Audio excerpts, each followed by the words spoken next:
Good evening, everyone. Welcome along. Monday night, 8 p.m. This is the Live Lounge, episode 112. Not out. Myself, Phill Bars, Jack Garwood, and Dan Simpson is in because Boise is off for his checkup. It's his birthday, you tight fucker.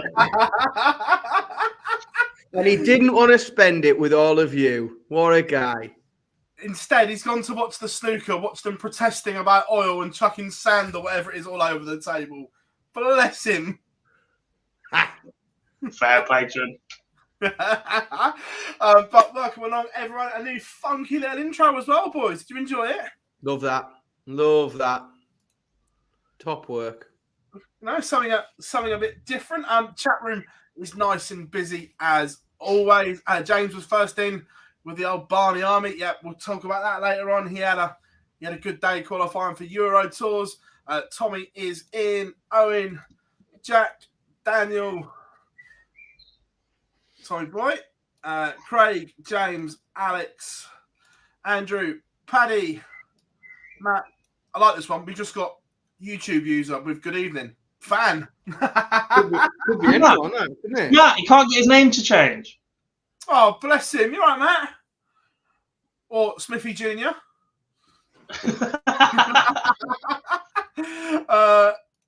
How we doing, Will? Hope you are good, mate. Luke the Nuke will be joining us around 8:15. Good day for the Dutch. It was. No, Man United aren't playing. It's his birthday. Bless him. He's gone to watch the snooker. Matt is in. How we doing, Andrew? How we doing, Lendl? And good evening. That goes through them. Some weekend of darts, boys. Let's be brutally honest. Just doesn't stop right now. Plenty to talk about. Gezzy's domination continues in the Premier League.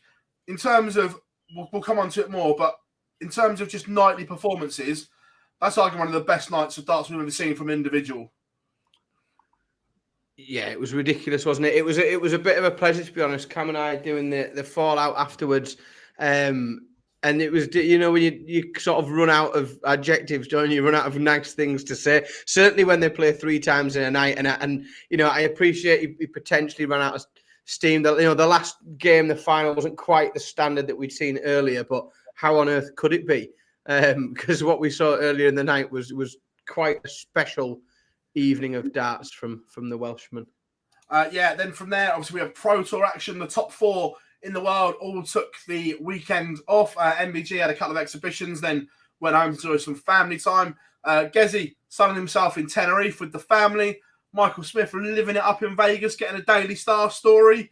And Peter Wright enjoying some time at home. A great journalism from the Daily Star once. I was going to say, the Daily Star, you can tell they must be bored. In the last 2 days, of all the dart stories you could run, not Gezzy's blistering form, whatever, we've got Smithy enjoying the first time he's had time to enjoy some time off since the Worlds in Vegas with a cigar with some rather attractive bikini-clad girls around the pool was the story. And the other one was Lily, one of the PDC dancers that did loads last year, but she's had other commitments, posted an Instagram story along the lines of last day in the bikini, can't wait to meet up with the girls again. And they made a story out of that as well. Forget the darts. Yeah. Stupid. I mean, yeah, it's not the Times, is it? It's not. You might as well be saying, yeah, the Beano didn't do a lot of hard hitting content this week, did they? Does the Daily Star not grace your table in the morning, Dan? No, it certainly does not. No, it's not. In fact, I don't even think I don't think the village post office would stock such a thing. I don't think they. No red tops allowed. Absolutely not. No. I'm guessing it's allowed anywhere, but that's for a different day.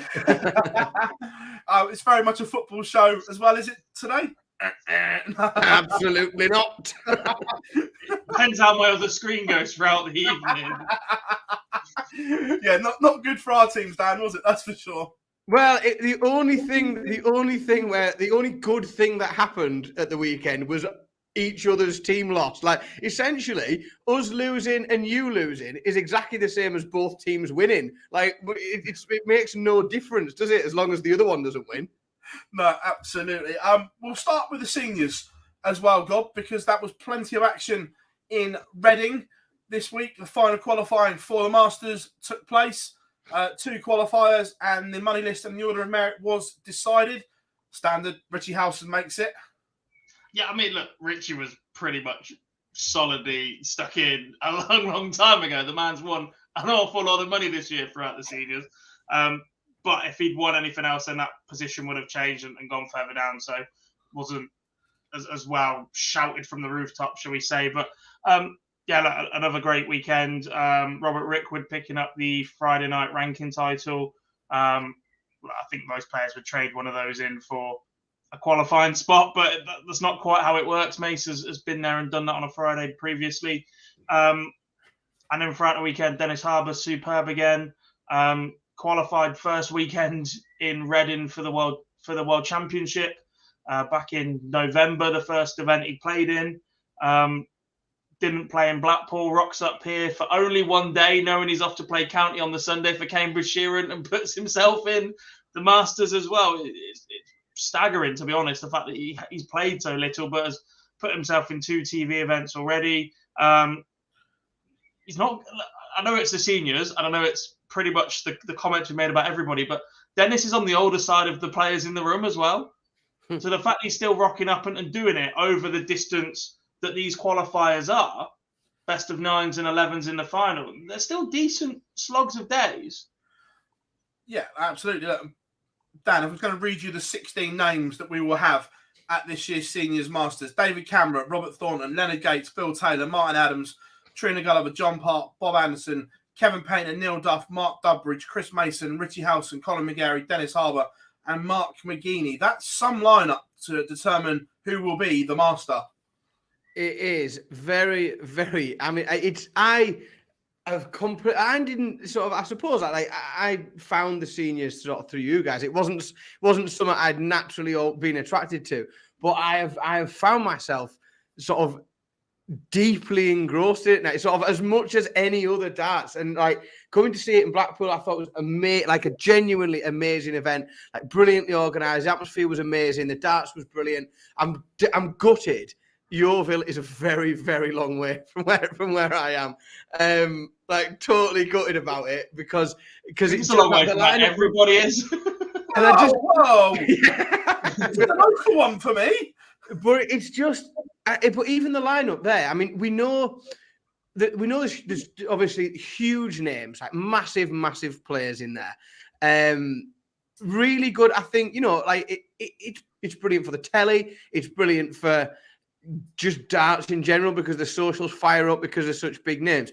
But I also think there's players in there with so much more to give right across all aspects of the game. We've seen some really, really good stuff from Leonard Gates this year. I think David Cameron's got loads more to give. I think there's loads. It's thoroughly exciting, and what a lineup that is, isn't it? What a set of names. I like the quality. I spend a lot of time with the seniors. I do all the qualifying events and help out at that side as well. So I get to know a lot of the wider tour that perhaps you guys at home haven't seen yet through TV events. It's nice to see some of those players recur in there. Like, I know just how dangerous Colin McGarry is. And that wasn't the Colin McGarry that we see at the qualifiers and at the floor events that played against Phill Taylor at the Circus Tavern. I did an interview with him, it will drop in tomorrow, where he's like, I got my preparation wrong, completely wrong. And if he gets that right, he's a threat for this title. Richie Howson, back-to-back finals. Different mentality going into this one. It has to be now because the last 2 have just been, I'm a pub player trying to steal a couple of quid off people. I'm not buying that line anymore. I've told you that. You can only make so many consecutive finals. I'm convinced that you're a pub player. Just not happening. But Mark McGeaney on the final day, he was the only player to make the quarterfinals on both days, on Saturday and Sunday. The final, he was exceptional against Eddie Lovely. Eddie Lovely banged in 109 average on the Friday night, albeit in a best of 5 format rather than best of 9 or best of 11. But just he beat some very, very dangerous, very, very capable players pretty comfortably on the Sunday. He took out Mike Huntley 5-0 in the quarterfinals. I don't think he dropped many legs in the semis. The final was pretty one-sided. He just got on a roll. And at one point, he hit 180 in the first leg, a 180 in the second leg, a 180 in the third leg. The fourth leg, he didn't hit a 180, but he banged in a 170 checkout for a 12-darter instead. You're like, the sheer consistency of Mark McGeaney this weekend will frighten a lot of the players in that tournament. Yeah, it's like, and look, some of the other names as well that, again, maybe not consistently, but over a weekend, Mark Dubridge can hook it up. Mm-hmm. We've seen that at the Super Series. He goes berserk for a few days and then maybe drops off a little bit. But he was there this weekend. He played some very good darts at times, beaten by Derek Coulson on the Sunday, I think, who is another player that, unless you're familiar with his amateur game, you won't have seen of him. But I could tell you right now that his scoring power is right up there with some of the best I've seen on the Pro Tour at times. It's ridiculous. Don't worry, we will. I must admit, I didn't see much today. Was Kev rocking a radical new setup? I'll be honest, I forgot that even was on today. I'll try and have a look at some point. No, I must admit, I didn't see much of it today at all. And look, Neil Duff in there as well. Look, the talking point for me is around Phill, because he's always had this aura around him. I think that's well and truly gone now. And if you're one of the non-seeds, you will fancy it. Do you think it's gone in terms of like just sort of it's gone in terms of the other players? I don't think it's gone. Like being in that room in Blackpool when he came out to play, like half the crowd was completely breathless. But I do think that the players know he can be got at. Like they know that if they get up, if they get into it, and it's also whether or not he's got the motivation in him to come back if he goes behind. If they get ahead, like how much real fight and desperation has he got in him in order to, claw it back and really dig in. I do think I agree. I think there'll be players in those events that won't be devastated if they draw him. To a certain extent, I know I said that I spoke to Colin, and in the interview he says he got his preparation wrong, but I still think there was an element to some of those players that are still a little bit not standoffish, but there's still a lot of respect there. You know how when Van Gogh first started celebrating, it irked an awful lot of people, but he refused to do it towards Barney because he said he had too much respect to Barney. I still think there's an element of that. The Colin Magariano, when he bangs in a ton plus checkout, will shout "boom, baby" at the top of his voice. Didn't see that at the tavern. So I still think there's an element of some of those players will respect Phill an awful lot, and that means that you can be caught out. Leonard Gates in Blackpool. There's an argument Phill should have beat Leonard, despite the fact he was 10 points lower than him in the averages for a large part of that game. He had chances. And when it got tight towards the back end, I think Phill missed 4 darts at double. Yeah. And Gates went on to win the title. So let's not write him off as somebody who is, he's the go-to draw right now. Because at any moment, if Phill Taylor rocks up, Phill Taylor will do damage. No, I don't think he's the draw that people want. I just think that there's probably 5 or 6 players that you would want less than him. Depending on what side of the draw you're on, yeah. Yeah. Oh, completely. But look, it's interesting. The draw is going to be live tomorrow, 5 p.m. on our channel. Oh, that's exciting. I didn't know that. That's exciting. As I finished work early. And up until about half an hour ago, whenever it was, I'm doing one of the bags of balls. Get in. So they can blame me. Literally going old school, 2 bags of balls, seeds and non-seeds, pulling them out. None of this just in draw bracket order. Love that. And it's live. I was about to say, I'm waiting for it to come up because there's a comment come up on one of my screens before this one. Yes, a live draw. So cool. That's one of my critical parts about any sport when draws aren't live. Every draw for every sport should always be live. Should always be televised or recorded or streamed in some way. Yeah. Oh, yeah. Look, with technology, there's no reason for it not to be.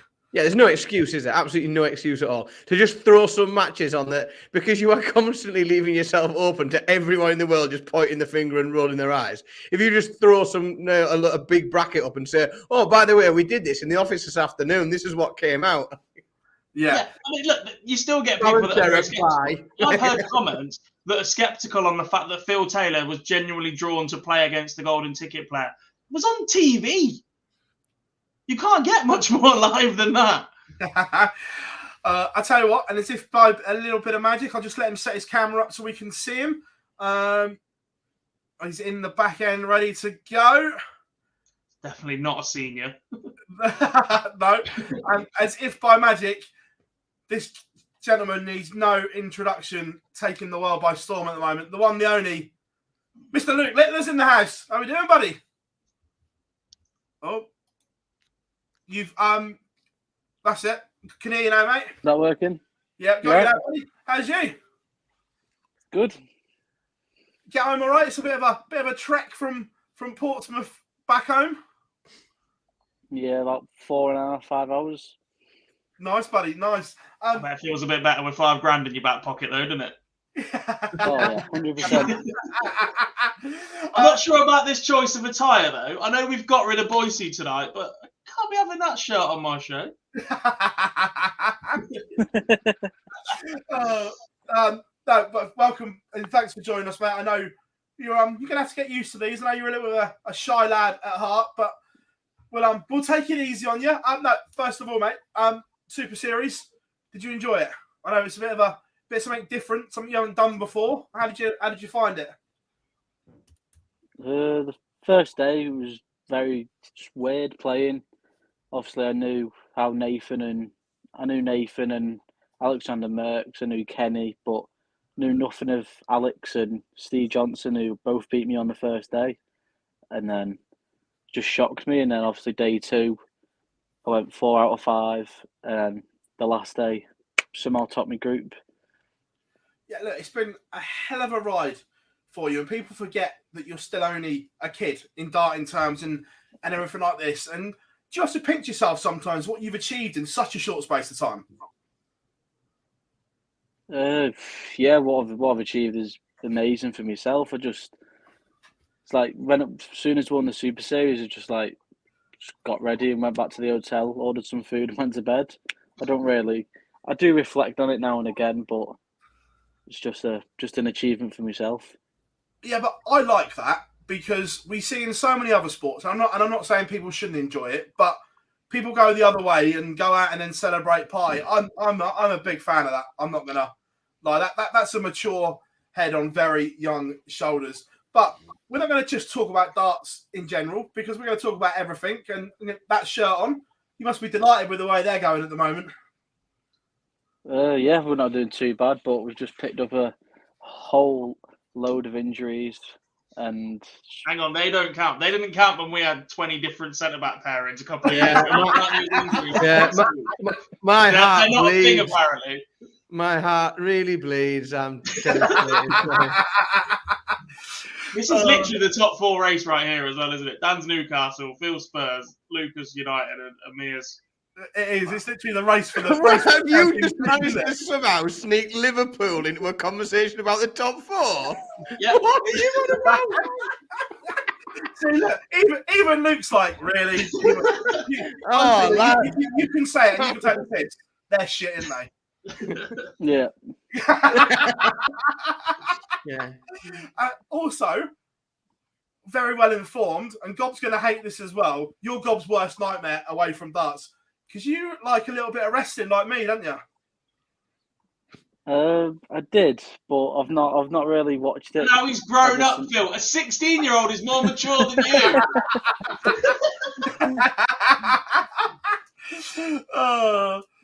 Hey, he's been to Mania. He's already ticked it off the list. good. Get it out of the way, and then you can focus on being an adult and playing darts. No, on the wrestling darts crossover league, we've been pitching the idea for a while, and I'm interested to see if you'd like to play in it. But a tournament along the lines of the Royal Rumble, where all players get to the venue at the same time, you pick your number out, winner stays on, last man standing. Would you like that as a player or not? 100%. Ah, yes. Depends what number he draws as well, of course. Yeah, well, if he gets drawn number 1, let's play 30 games. No. Is it like, does it, if the certain amount of time passes, does someone else come in? You end up playing doubles and treble. Like, does it just keep getting more and more? Yeah. That's not a bad idea, to be fair. You need to work that out, Phil. You need to get your pencil sharpened and get that sorted.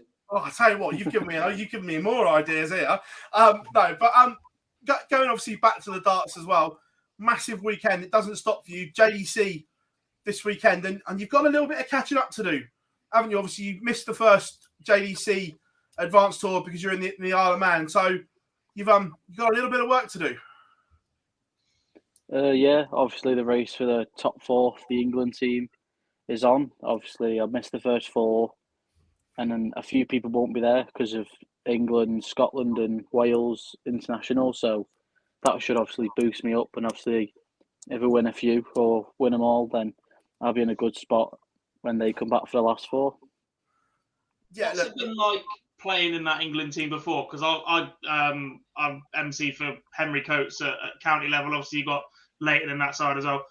You've just been dominant. Is it nice to just know that you've got quality around you that can push you on and get you out of trouble just in case you do have that odd little blip?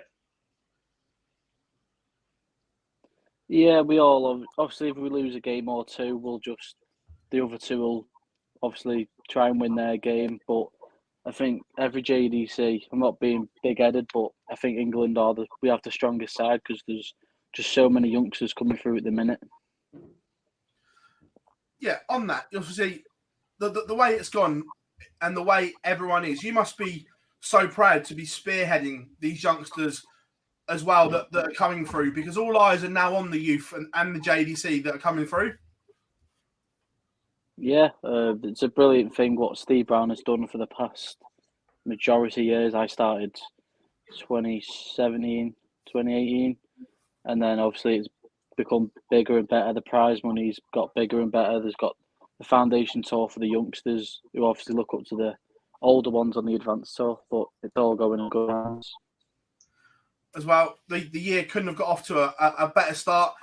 First chance you got qualified for the UK Open, and what was that experience like going and playing on that main stage in Minehead? Yeah, that was unbelievable. Obviously, I knew, and I heard a bit of what you were saying that Luke will be straight on the main stage, and I was just like, there we go. I love the stage. I love playing in front of a crowd, and then obviously to win an extra 2 games onto that was just a bonus. Yeah. Did you prefer being up on the stage than you did being in the multi-board room when you played? Was it Richie Edhouse you played up there? Oh yeah, I think the stage was much better because on the backboard you just got loads of people just shouting here and there, and it's just total chaos on them back 5 or 6 boards. You're not the only one that said that. Even Adrian Lewis and Nathan Aspinall, obviously same stable, he was like, give me a big name on that main stage any day on the carnage. It looked even, I mean, to be the setup from, I wasn't there, I was watching it through the various different streams that were on, and it looked brilliant for fans. Like, it looked like if you were there as a fan, you'd absolutely have the time of your life. But it looked complete carnage for players. Certainly, if you are a player that likes to be able to distract yourself from the world a little bit and focus, it looked like complete chaos. As well, the Dev Tour debut this year, and currently you're sat top, taking the development tour by storm. What was it like walking through the doors for the first time? And did you feel all eyes were on you because you've been spoken about so much? Well, I just get on with it. I'm not one to be like, oh, I've won this, I've won that. I'll just go in there, throw me darts and let me darts do the talking. Obviously, I know loads of youth players' names. You got the likes of Gian and Dylan who've already got cards, and then obviously I'm above them at the minute, so it does help me in a way because the next spot will drop down to the other players. So I think I'm in a really good spot going on to the next 15, 20 tours. Did you expect to go in and have the impact you did on the dev tour? Like, I'm 28 now. I played there a few years ago, and it's just got even tougher since then. And to go in and have that impact in your first weekend, did you imagine it would happen like that, or did you think it would be even more competitive than it is? I said to myself, as long as I win one, I'll be happy with the weekend. But to win two, to lose one, and then 2 quarterfinals is just an extra bonus. You mentioned the word card. Is the idea, the plan, to get it done on the dev tour to avoid the lottery that is Q School? Obviously, I know that there is 2 cards to be earned on the development tour, but like my management and my mum and dad have said to me, you need to just forget about it because I'll put too much pressure on myself. I like that. And on that, obviously, you missed out on going to Q School this year by a couple of days, I think it was. But in the long term, do you think that will serve you better because you've got another year on your apprenticeship almost, where this year you can go and play in the WDF events, the JDC, the Super Series, the ADC if you want to, and everything like that. And it's a further year's learning before you make the jump. Yeah, this year it's just going to be even more experience. If I did go to Q School and get a card, then I'll obviously be on the tour. But this year it's another learning curve, and to do much more with the WDF and stuff. And then I'll be on the tour next year. That's what I'm hoping for. And the stable you're in, Dobes, Nathan, I know Nathan lives not too far away and everything like that. Is it nice to have that stable management team and stable around you all the time that you can pick their brains if needed as well? Yeah, we obviously praise each other in our little group chat we have, but it's just good to have people at the top level of darts, and obviously I still look up to them, and I know my game could be there with them when we go for a practice and that, but it's just so nice to have them 3 or 4 by the side and to help me progress. You say you praise each other. I bet it can be quite brutal as well. I bet there's some good banter flying around in that chat. Yeah, there's some good banters around. Champions Week, Champions Week at the Super Series coming up. You've obviously booked your spot there. How much are you looking forward to heading back and playing in Champions Week with the other 11 winners? Obviously, I'll watch this week and next week to see who obviously the next 2 go into Champions Week. But I've seen the first 9 winners alongside me, and I think if the Phill modus on the Saturday night, if I get there, if I do get there and they fill it up, it'll be even great. We've got a couple of questions for you before we let you get back to your Xbox, buddy. We know you're a keen gamer. Andrew says, any plans outside of darts, college-wise, and that? Is that still something that's important to you to get that side sorted as well? I think I'm obviously applying for college, but we've had talks of pulling out of school this morning because I'm doing so well and I'm going to be missing, I think, almost every exam. So I'm pretty sure I'll be pulling out. Well, that's interesting. I suppose, yeah, because everything falls at that time for you. The planning's not best darts and exams. Darts and exams, they've obviously they cross, and not a good thing. No, because obviously every exam, some of them clash with Hildesheim for Germany. Obviously, development tour sat at the top. So I'd rather obviously try and earn some more money and then obviously do bigger and better things in exams. I tell you what, there's a very big similarity here between you and Mr. Michael Smith, because I believe he did the same. He went to one exam and then binned them off and went and played on the Pro Tour. My dad said something before about Mike Smith, but I didn't. Yeah, no, yeah, I'm pretty sure Smithy did the same. That I remember him saying back in the day he did one exam and then he went bin the rest off and went and played on the Pro Tour. There are worse players to copy. Yeah, I was going to say, there are. But one last one before we get back to Xbox, Luke. Are Manchester United going to add to their silverware collection this year? No. I want us to, but I think our injuries won't help us, and I don't think we'll get another trophy. You have no idea how good that sounds to hear. Yeah, you keep crying in the corner. Go on. Tell us more about all your injuries. Luke, absolute pleasure to have you on, mate. Thank you very much indeed. I know it's been manic for you indeed, and I'll see you in a few weeks in Portsmouth, buddy. Yeah, thank you. No worries. Cheers, Luke. Cheers, mate. See you later. Everyone, the one, the only, Mr. Luke Littler. And I'll tell you what, that's a breath of fresh air just listening to him talk. That is an experienced head on young shoulders, boys. Big commitment to drop out as well and just go, right, I'm going for this. Yeah, I'm keeping quiet on that. With your full-time job, Dan. Yeah, your full-time job. You probably can't comment on that one. very much can't. But no, pleasure to have Luke on as always. Such a good kid.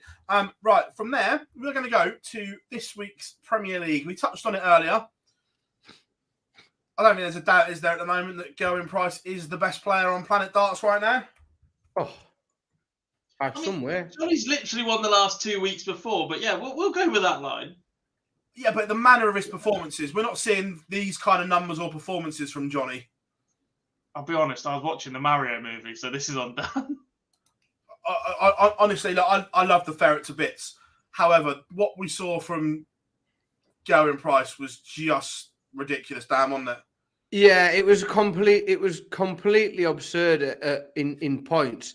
I mean, like the opening game the other day, I just pulled my notes back up from the other night because it was like, and I know we're talking about, but again, just like ridiculous for Chris Dobey, because like Chris Dobey's done 35% on his doubles, averaged 103.5, and got completely spanked 6-2. It doesn't make sense. Like the numbers Dobey posts every week should generally win you with that first round game, but 115 average from Gezi is just like on another level. But then, like it was relentless, because then he goes into Michael van Gerwen and averages 108.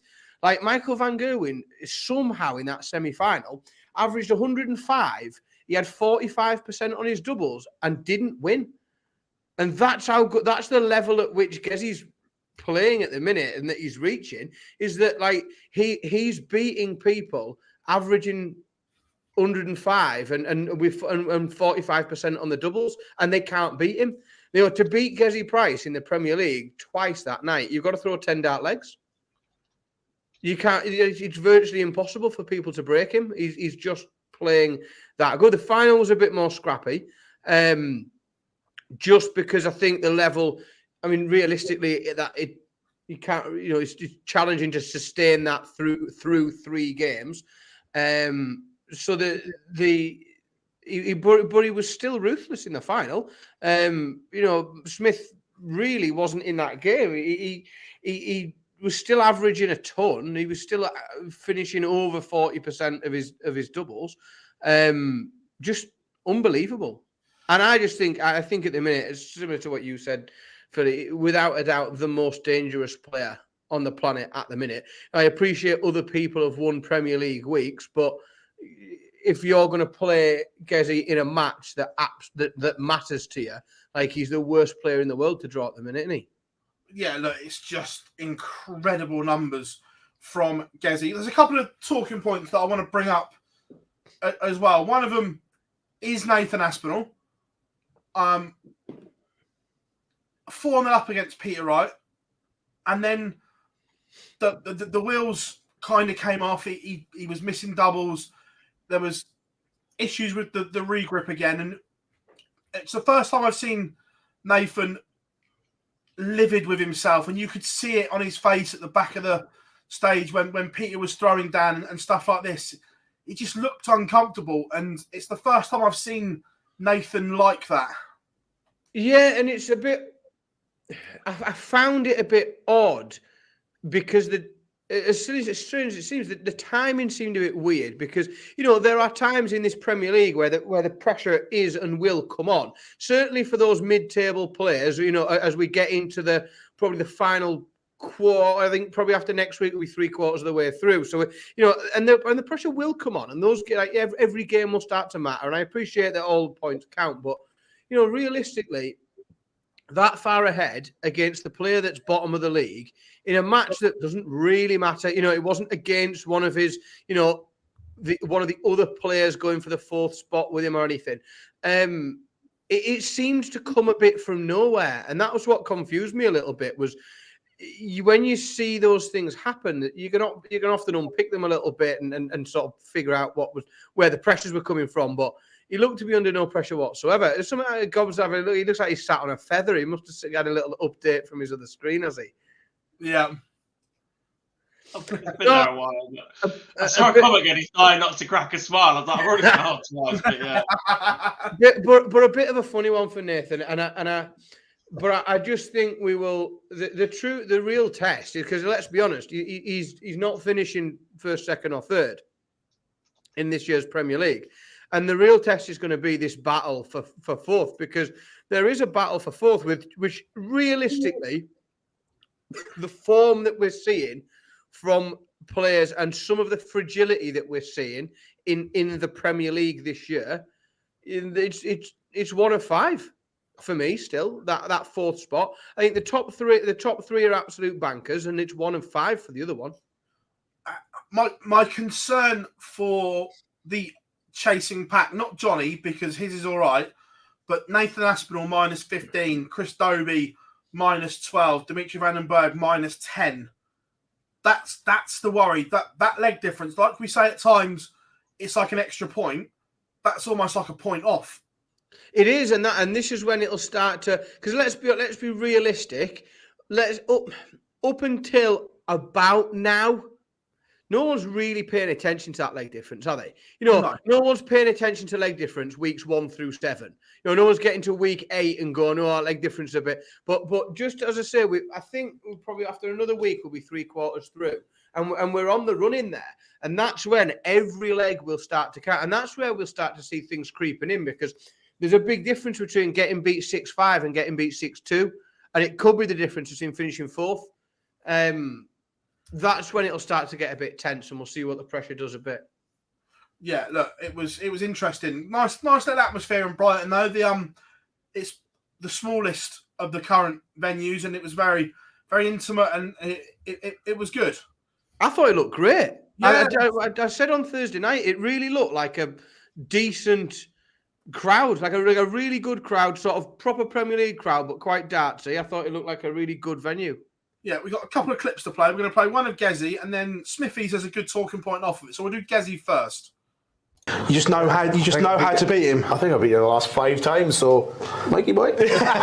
No, he's today he could have beat me, even though I played really well. I missed a lot of doubles, and yeah, it's all on the day, you know, with the players, not just me and Michael, everybody, especially in the top 8 or top 4, then whoever plays well on the night's going to win. But I said, you know, it was the first time I think all year that the top 4 in the world was in the semi-finals, so I'm glad I come through that one. The darts you're playing, the results you're having, do you walk into that practice room now knowing you're the best player in the world again? No, but I think the other players do, which is more important, you know. And when people are coming out and playing me, I think they think about me more than what I do about them. So as long as I'm in their head, that's all that matters. That smirk on his face and the confidence he's talking with, beware. Yeah, and he plays Michael Smith next week as well, who's only a point ahead of 4th right now. I'm not convinced it's a top 3 anymore. It's a top 2. Because of that very factor. Potentially. Yeah. Michael Smith coming off the back of a week in Vegas. If you get, I've picked Gezi Price to give him a hiding. early doors next week, I think it's a 6-2. I think he gives him a proper route. Yeah, So, we'll come on to that when we talk about this week's Premier League, because obviously we are going to Rotterdam, but there are, like Gob said, there are a couple of factors this week that will be interesting. And we're going to play the Smithy clip now because this is an interesting one. The only thing that's annoyed me this year is every time I try to go and practice, Dave Allen means, hey, can you do this, can you do that? That's the only one. But no, I think for me, the biggest downfall this year for me was, as a being world champion, not enjoying it. I'm putting too much pressure on myself going, mate, you're world number one, you should be playing like a number one, you should be doing this, you should be... Instead of enjoying it and just relaxing, I think this year you've seen a couple of moments where I've done it, where I've relaxed and chilled. But no, it's my first time. Spoke to Phill last week during an exhibition, asked him how he dealt with it. And then as I said, Phill, you've won 16, what do I do? He just went, no. I went, what do you mean? I'm asking you advice. He went, no. I went, all right, no worries. He went, no, I'm just telling you, learn the word no. Just do it. That's all you got to learn. But no, they won't tell you much, will they? But no, I'm sure I'll deal with it. The second time when I win, it'll be a lot easier than this one. Was that a relief picking his brain on something like that, the great man? Yeah, it was just, I just wanted a bit of advice. That's all I wanted. I'm not young anymore, but compared to him, I'm still a young kid. Just wanted that little bit of thing, saying, no, put it down, man, tell me what's what. Yeah. It's just one of them, but no, I just said, just learn the word no, just learn to be yourself and be what you need to be, and yeah, it could happen, it could not, but he didn't give me much advice to go forward with. Interesting listening to Michael there, that he's going to pick people's brains like that because of everything that goes with it. And that's something that Rob Cross struggled with, that he openly said that when you are world champion, there's a different kind of responsibility that comes with it. Does he want to pop to Yeovil? We'll introduce him to a few more. yeah, he can sit with me and Billy, he'll love it. But it's a different pressure, isn't it? That you have to go and do all these other things that you don't normally have to. Yeah, you end up in the Daily Star. No, but but it is though, isn't it? Like the more people know who he is, and more people care about what he's doing and what he's up to, and people want to hear him and talk to him. But I do think I think it's a good thing that he is, because that one thing he said, he spoke to Phill, he took some advice, but I think what that shows, but you've got to assume Phil's probably not the only person that he's spoken to, and it's probably not the only advice that he's taken. He's probably, I think it's a really good thing and a really positive thing that he's having those types of conversations. Like being a world champion in any sport is a strange thing, and there are so few people that have done it in any sport that there isn't a huge pool of people to draw from, and a lot of data available, and a lot of case studies on what to do and how to do it. And I just think it's a positive sign. He doesn't seem to be working himself too much onto it. We're still getting a bit of joviality from him, joking, about next time, the second time he wins it, it'll be even easier. And no, I think, but it's only 3 months. That's all it is. He's been a world champion for 3 months. He's got there's an awful long time and an awful lot of events, an awful lot of darts between, winning and potentially defending both that world title and that world number one spot. And to be honest, he said, Phill just gave him, he just told me that, and then he goes, he didn't tell me everything. No, but in terms of what he was asking, he quite possibly did. Yeah. The only way to control what you're doing right now, if you're overwhelmed by the number of media access or whatever, is to learn to say no. Phill doesn't mean tell people to fuck off. It means politely decline, actually, I need to take some time for myself here, I need to keep this in the right way, and just manage that a bit better. Genuinely, that one word reply might be the best bit of advice possible for that situation. I know, I agree. Now, I think when he dissects it, I think it's a great bit of advice. Yeah. I think Michael, in that moment when he's telling us about it, is actually underestimated just how good a piece of advice that could be. But you don't know how good that is until he starts to deploy it, do you? He might, if you ask him in 3 months' time how useful that advice was, he might say to you, "It's the best piece of advice I've ever been given in my life." Because 3 months later, when he started to deploy that advice a little bit and he started to reap the benefits of it, then we'll see. Yeah, absolutely. So from the Premier League, Pro Tour return, the bread and butter. Like we said, the top 4 in the world all declined to play this week. And it made it interesting. Starting on the Saturday, the Polish Eagle back in the winner's circle. Krzysztof Ratajski winning Players' Championship 9, beating Chris Landman. Good luck anyone that picked that. I was about to say, who picked that final? Yeah. Nobody. If you had that on your accumulator, you're laughing. Beat Chris Landman in the final. Look, Ratajski was solid all day long. I wouldn't say spectacular. I'd just say efficient, like we know he can be.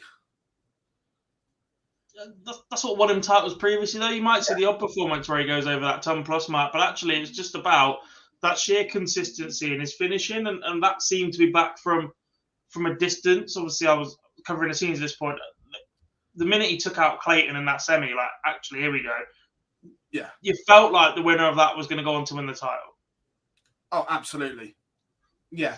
Johnny getting to another semi-final. Some interesting members of the quarter-final lineup. Martin Schindler, James Wade back in a quarter-final. But again, very up and down from James Wade at the moment. Josh Rock, Gary Anderson, another quarter-final for the Flying Scotsman. One player that I'm going to single out this weekend, I think he had a very good weekend, and I think finally we're seeing the Connor Scott that we saw at the Super Series and had all this hype around him. Had 2 very good days, some big averages, and I think he's finally settled and maybe adjusted to life as a tour card holder. Yeah, and potentially it's going to come a little bit late because he is or struggled to settle for so long. He's got an awful lot of work to do. He's effectively in a position of a new tour card holder, but he's only got 1 year to guarantee his spot. That's the first year. But he is still relatively young as a dart player, and he does still have that time to do that. So even if he uses this as a learning curve, as experience, and then builds on it in the future moving forward, it will be valuable experience for somebody of Connor's age. It's not as if he's 50, last roll of the dice, and wasted it when he could have gone and challenged elsewhere. He's got time to go and experience new things. He's got time to take on new challenges. But like I said, he is settling, and we know how dangerous he can be.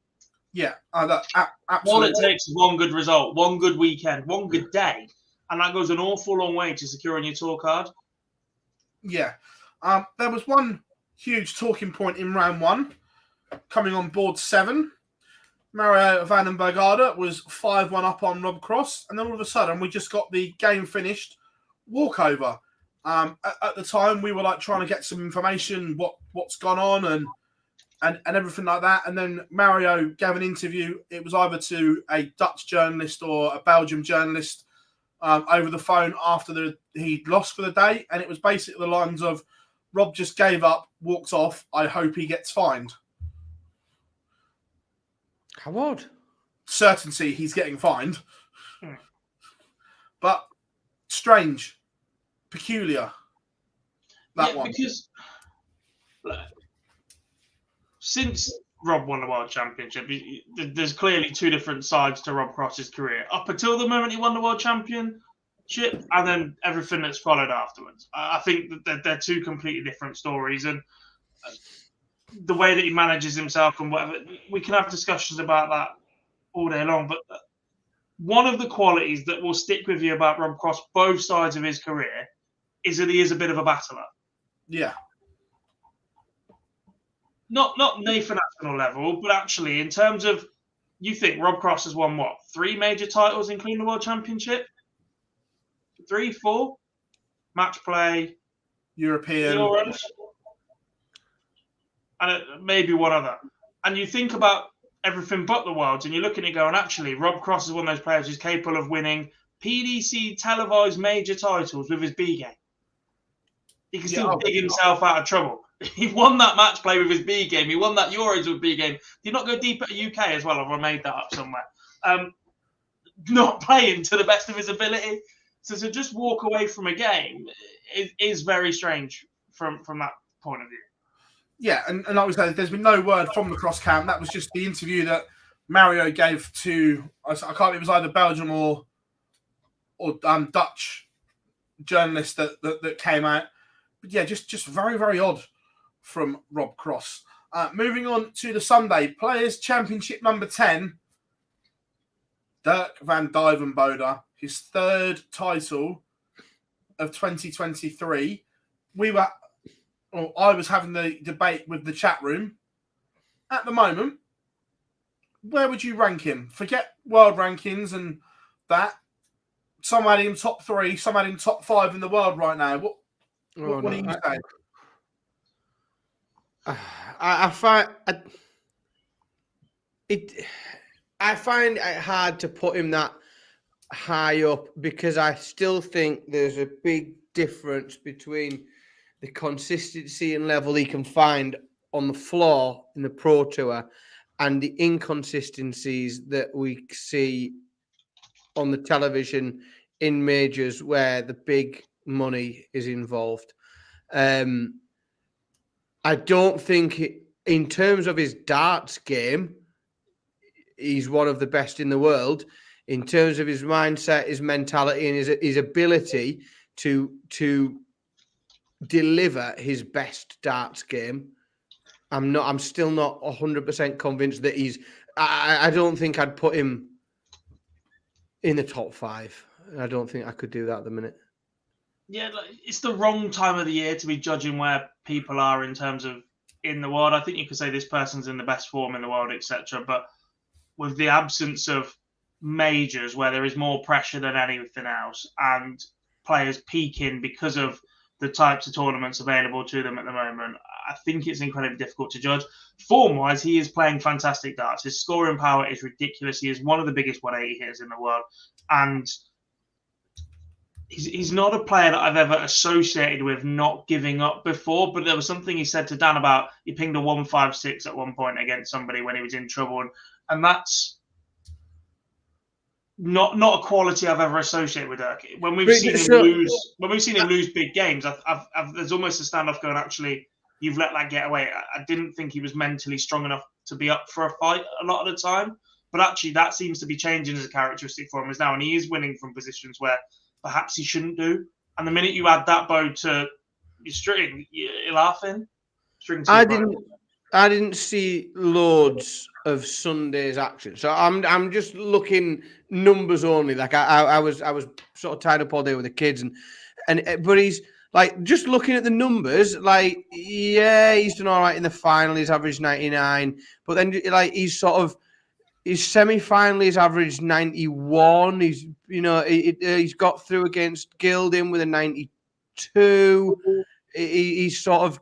He's tickled around, like throwing ton averages here and there, but he sort of bounced between 90, 92 half his matches, around the ton for a couple of matches. Great, and it's won him that event. I don't think you can really make the case that that player's come out and averaged a ton twice today. He's in the top 5 in the world on form. Like he's got through an event and he's won an event, but for me, there are other players putting together consistent darts performances more regular than he is at the minute. I just look at what he's done this year. He's made the final day of every Euro Tour. I think he's destined for big things. Potentially. And look, as a player that was in the conversation for the Premier League, but he wasn't one of the ones where you go, actually, he could be really aggrieved to have missed out in last year. He's going about it in the right way right now. It's just getting his head down. He's picking up more titles. He needs to produce something big in the big events. But there's still plenty of those to come this year. We've literally had the UK Open, the Premier League, which you're not selected for, etc. There's a chance he might go after the World Cup spot if he keeps going after Noppert, etc. And then all the other TV majors that follow. I think if the Premier League is extended back to a reasonable number of players, I think he's in next year if he carries on the trajectory he is now. Do you think that he, again, we're a bit spoilt because we live within, Planet Darts. We're sort of operating within there all the time. Do you think that what he's done in major events, let's say he sort of, reaches a couple of quarterfinals this year, But he does well in the European tours, and he does, do you think that's enough in terms of, because he isn't someone I don't think that exists within, like, outside of people that really know darts. So, I think if I go to the pub and talk to people that casually watch darts, they wouldn't view him as a potential Premier League player. I don't. Or do you think he does? I don't know. I'm not so sure. I think he does, and I know we talk about it a lot. He's provisionally 7 in the world at the moment on the tour card race. And the way he's going, he's not a million miles away from Nathan and Danny Noppert. If he adds a couple of finals or a couple of semi-finals, he could easily be top 4 in the world come the end of the year. He could, but as interesting as Dirk's walk-on is, and his scoring ability, etc., I do think he's one of the players that is going to have to do it 100% outright on the board. I disagree. No, I disagree. Even when you spoke to Dan, and even when you catch him in Dutch interviews, I think he comes across a little bit difficult to communicate with. I agree with that, but I think the way he plays on the board, that he is a bit unpredictable. When it's on, it is unreal. I think he's one that may have to do a little bit less. Do you think, though, that he's got, because they talked, we heard about the justification or potential justification for the non-inclusion of Luke Humphries this year, like in terms of potential fragility and some of the sort of inconsistency we've seen on the big stage, on the television at big events. I would really, really be concerned about the inclusion of a player of Dirk van Dijvenbode into the Premier League, having not won anything big, and the pressure that would come with that, just based upon the inconsistency in his televised game. Like, I have no problem whatsoever with his floor game. His floor game is absolutely unbelievable and really consistent. But I just think he's consistently lost it. Like, we've seen a few occasions on television where his head's completely gone. And I think that if they're looking at Luke Humphries and saying, like, we're not sure he's quite in the right place, quite, at a level where he can cope with the pressures and of everything else that goes with it. Do you think the same concerns exist for Van Dijvenbode, or you've spent more time with him, I suppose, Phill, than the rest of us? You probably have a bit more insight. I think they have to. I think they absolutely have to. For a player that is, the word I see in the chat room is volatile. Like, for a player that is that volatile, unless he's proven he can handle it in front of the big TV cameras by winning a major, even if it's just a one-off, I think there is an element of, as entertaining as some of these players are, and to be fair, in the past there is props to the PDC because they potentially have done this. There is an element of protecting these players from not being ready. There's a couple of... Oh, I completely agree. I don't think it's a bad thing that Luke Humphries wasn't in there. I think someone's looking out for him, and I think it's for the good of the rest of his career. But I have the same sentiments for Dirk van Dijvenbode as well. I disagree. I think if Dirk makes a major final this year, I think that will be enough to get him in. I genuinely do. It'll be controversial, that, though, won't it? Depending on what other people do, of course. Like depending on, what the rest of the top 8 do this year in terms of majors. Also depends who wins the Premier League is that entertainers, by the way. We've said that for a long, long time. That was a comment that just flashed up on the screen. But there's an element of... You can't just chuck people in because they are fun to watch. There is still that little bit of protection towards these players. Fun to watch, but losing 16 times in 16 weeks is no good for anybody because they might not be fun to watch for the rest of their career because it's draining and damaging to those players. And we don't know why Gary didn't play today. I do. I'll answer it. I wasn't ignoring you, Anne. I was just going to leave it until we come on to the Euro Tour stuff. I've seen it a few times. Andrew, which one do you think? Because I know the answer to this. I thought I did until very recently. I still do. If it was one or the other, it's Dirk right now. There's no way in hell, unless he goes and wins the World or the match play or something, Barney gets repicked for the Premier League.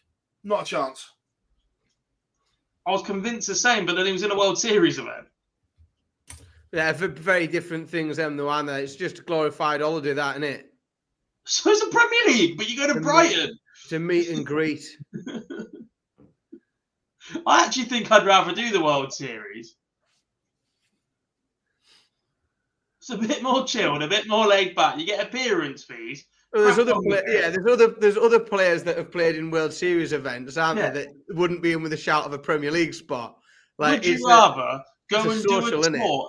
The way I look at it, the World Series is DJing on all the islands at the clubs. And the Premier League, for the most part, is going around all the haven sites doing some comedy. Yeah, while people shout at you. Yeah. People shout at you and call your names. Yeah, exactly. Well, I've just messaged you. I can't say it out loud, but you've got the answer there in front of you. Yeah, well, sure. Yeah, I can't say that out loud, but that's your answer to one of them. Sorry, and as to the reason Gary didn't play today, he played in qualifier number 1, but ET10 is Trier, which is an absolute bitch to get to.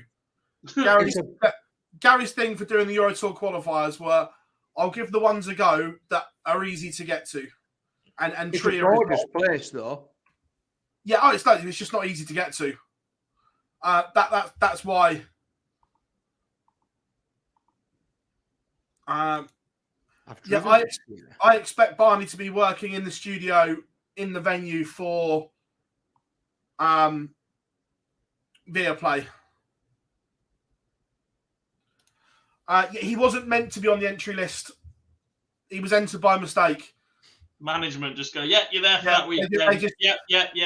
They just ticked all the boxes. The only reason I know that is because I had to do the list for Gary of how easy the Euro Tours were to get to. So I knew which ones he planned to do and which ones he didn't. Barney isn't in Rotterdam, right? Okay, I thought he might have been in the studio. But on the Euro Tour qualifiers, again, bit of a busy day today, so I haven't seen much of these.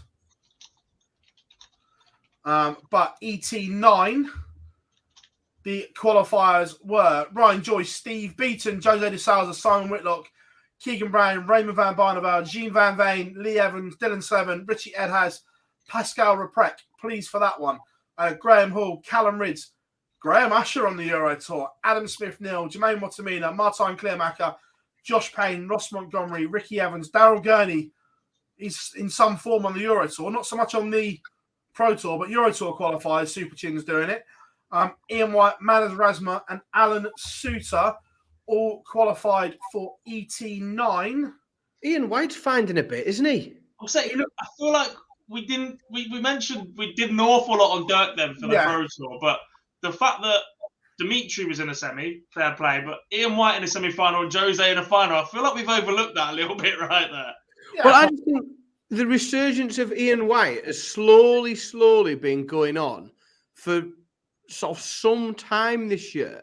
He went through sort of a tough spell. He was injured. He was sort of unwell / injured, wasn't he, for a little while. But seemed to go from making regular sort of last 16s and quarterfinals through to sort of struggling a little bit and not winning anything. But at the minute, he seems to be absolutely flying, like really putting his game together really nicely. Yeah, no, and having a good year. Yeah, no, I agree. And then ET10, George Killington, Stephen Burton, Daniel Closer, Luke Woodhouse, Jose de Souza, Simon Whitlock doing the double, Ross Smith, Raymond van Barneveld double, Stephen Bunting, Connor Scott qualifying for a Euro Tour, Brendan Dolan, Ted Evans, James Wade, Jim Williams, Keane Barry, Jean Van Veen, Graham Hall, Ryan Joyce, Kim Hybrex, James Wilson, Martin Lukeman, William O'Connor, Mickey Mansell, and Matt Campbell, all making the Euro Tour, boys. Interesting. Some of them really need that as well. Yeah.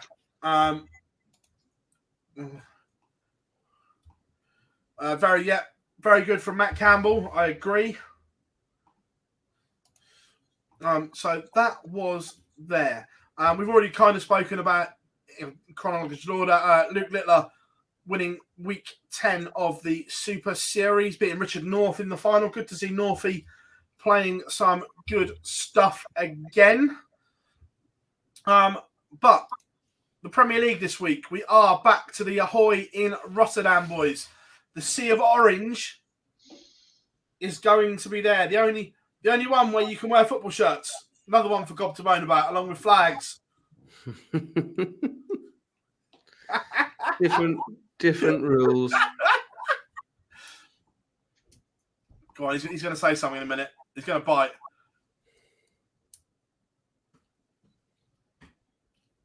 Oh, look at him trying to be sensible. Silly twats. But the fixtures for Rotterdam this week: Chris Dobie plays Johnny Clayton, Michael Smith plays Gedwin Price, Dimitri van den Berg plays Peter Wright, Michael Van Gerwen plays Nathan Aspinall. Some interesting lineups in terms of races for the playoffs. First up, Chris Dobie against Johnny Clayton. Look, this is interesting because surely Chris must believe he can't carry on losing if he plays the way he is. I think he's had that mindset. I think he's been a very good loser, for want of a better word. In that, I don't know Chris really well. I'm a big fan of him. In the times I've managed to sort of stand and talk to him about darts, like, he does focus on the level at which he's playing. He wants to know what his average is. He wants to know the averages of other players. And that is in his mindset. So I think he's very aware of how well he's played. And it is frustrating as a fan because, crikey, you look at him every week. It's most of the averages and the doubling that he's producing every week, 90% of the time would get you through a first round game. 90% of the time. He just keeps being edged out. And again, edged out by 115 average or something outrageous. But, Johnny's been, he's played well. He's won a couple of nights, but it's one of the more winnable matches, I think, for Chris this week. So I think he'll still be relatively relaxed.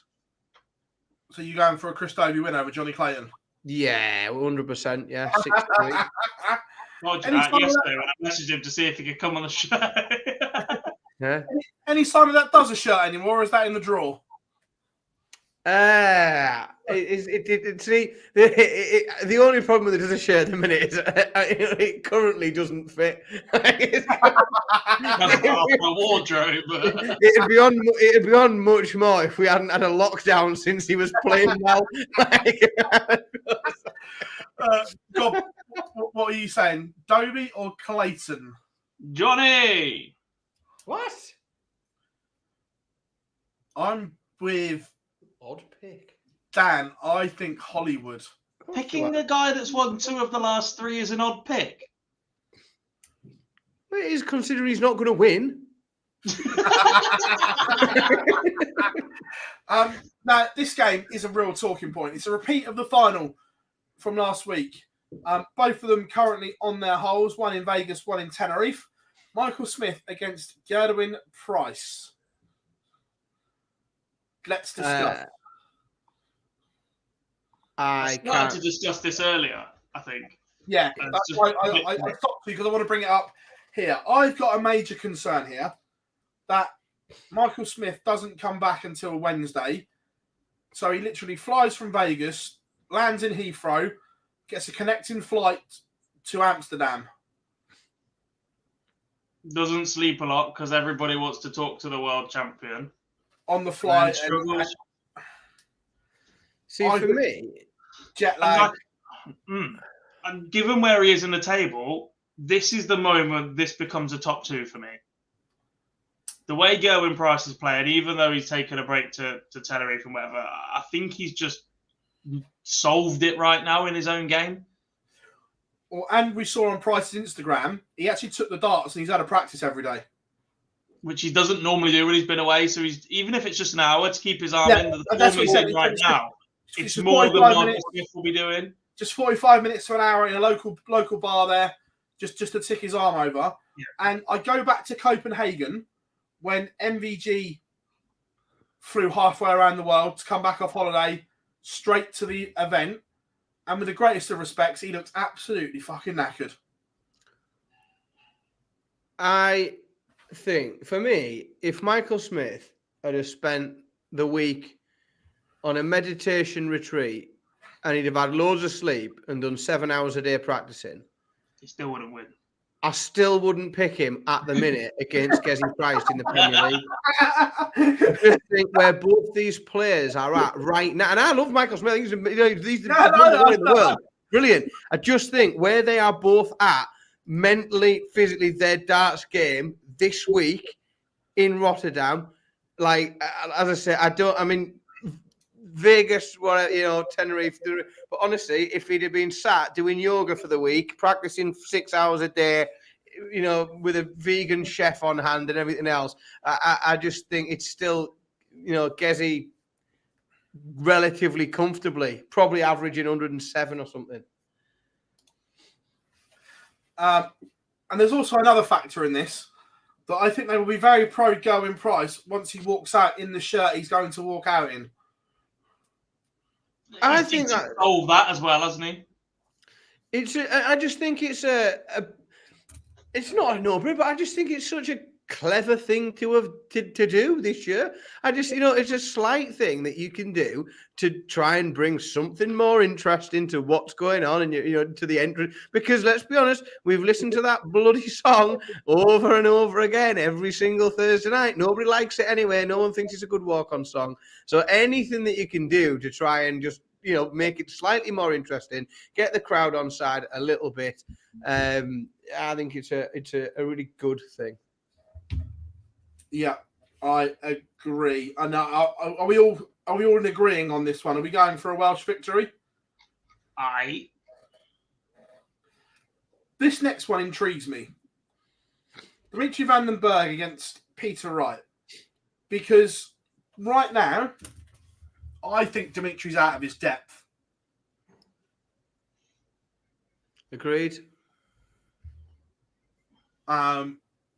But it's odd, this one, I think. I think it's an interesting one because they both, at the minute in the Premier League, have the potential to absolutely stink the place out. I'm glad you went that way and not smashing it. Yeah, no, but they both have the potential to absolutely stink the place out. But, and I have less faith in this outcome, but they also both, probably not at the same time because the odds would be absurd the way they both played. But you're sort of waiting for them to turn up. Like, we know that pace that Dimmy was playing at in the run-up to the Premier League, like we were constantly talking about how enjoyable he was to watch and where his game was at, and it was on the up. Peter Wright, again, he's Peter Wright, isn't he? If he picks up 3 darts he likes, he can have a night on any particular night that he fancies. But I just think it's so interesting because any one of 100 things could happen in this game. Despite the fact he had such a poor start to this campaign and he's chopped and changed his darts more and more and whatever else that comes with it, I'm still more of the belief that Peter Wright is capable of winning a night more than the other two that haven't done it. Yeah. I still think Peter Wright is more likely to win an evening than Nathan Aspinall. I still think he's more likely to win a night than Dimitri van den Berg. I don't think any of them will, but I agree with you. If I had to put money on one of them, it would be Wright. Yeah. And I just think he's had that period where he's pissed around with the darts now. I say this every week at the minute. he's had that period where he's pissed around now. It feels like he's settled just for that little period of similar waiting, and he's got out of his system and that sort of thing. And the results have come around a little bit the last few weeks. He's not chopped himself to the top, and it's not Peter Wright of World Championship winning form caliber, but they are more competitive. The results are better. He's winning from, like last week, he won from dreadful position against Nathan Aspinall. That wouldn't have happened in the first 4 or 5 weeks at all. Yeah. That'd have been 6-0, steamrolled, get me off the stage, thanks for coming. I'll take my appearance fee at the end of this Premier League and I'll be done with it. Now there's a genuine chance he might start attacking the extra $5,000 that you get for moving up each space. And if he does convert one of these night wins, especially on a night when, I suppose, if Derby wins the first one, that'll put him on 12. If that would be beating Clayton and the other 3 in the top 3 will win, he's up to 12 points. He's not a million miles away from him. There's a way that this plays out where by the end of the night, Peter Wright is not too far away from that 4th spot. Because the bottom 4, none of them, none of that bottom 4 seem to be able to find like real consistency. We've seen moments of brilliance in small spells from all of them, but they're all somewhere in different ways. Some, like, Dobie can't get a match won.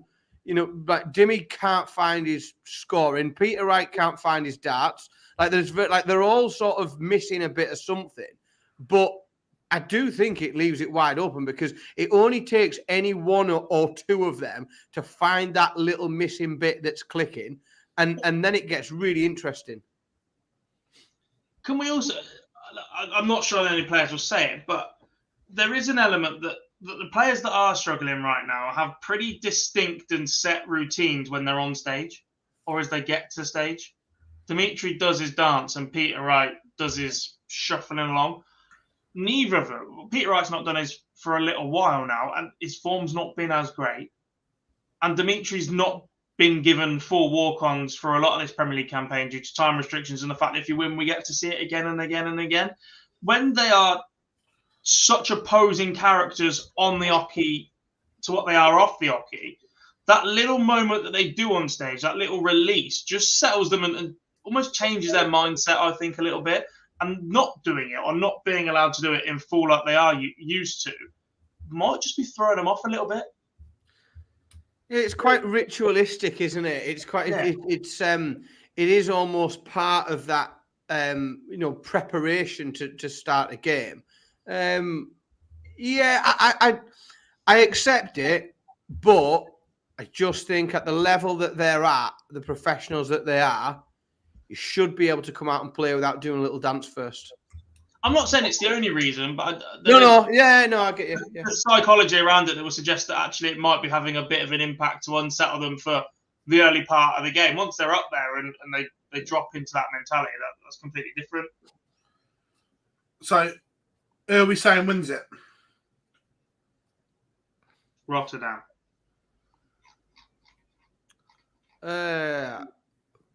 I think it's Peter Wright.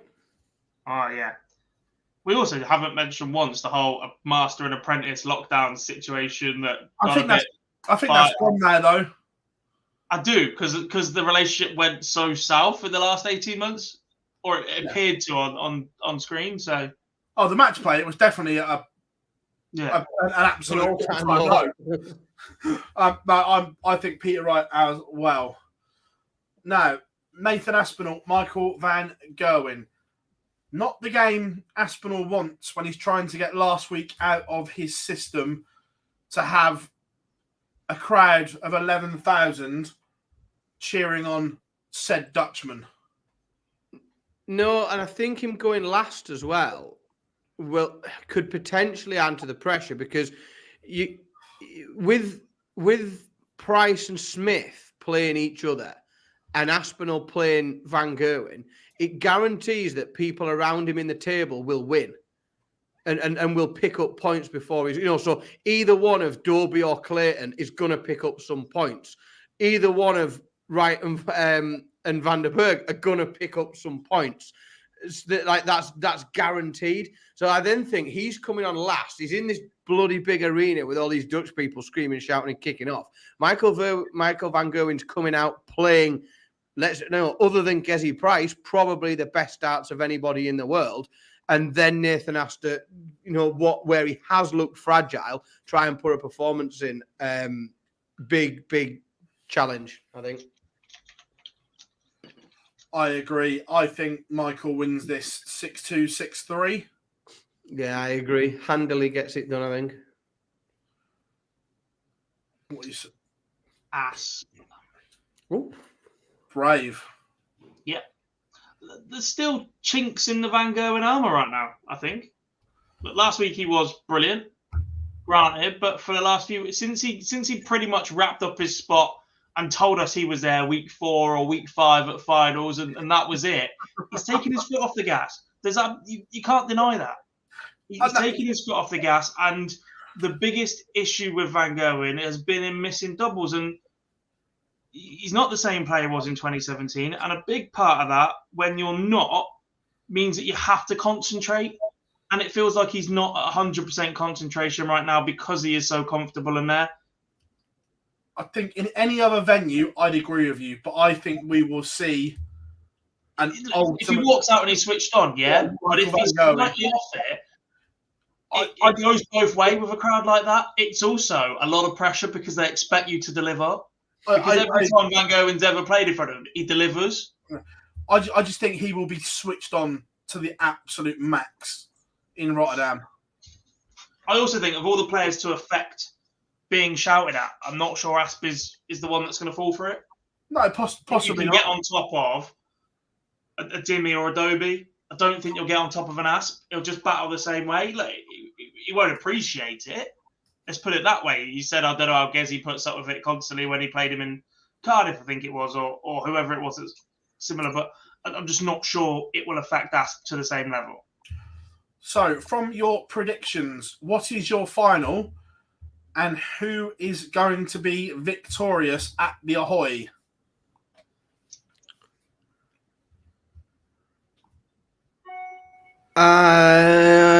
It's very, very, very hard to... I feel like I'm being extra boring. But it's very hard to not go... Gezi Price against Michael Van Gerwen, isn't it? Like, and I feel like I want to be more interesting than that. Like, I want to say it'll be like I want it to be Dobie against Aspinall, but it's not gonna be. It'll be Gerwen Price against Michael Van Gerwen.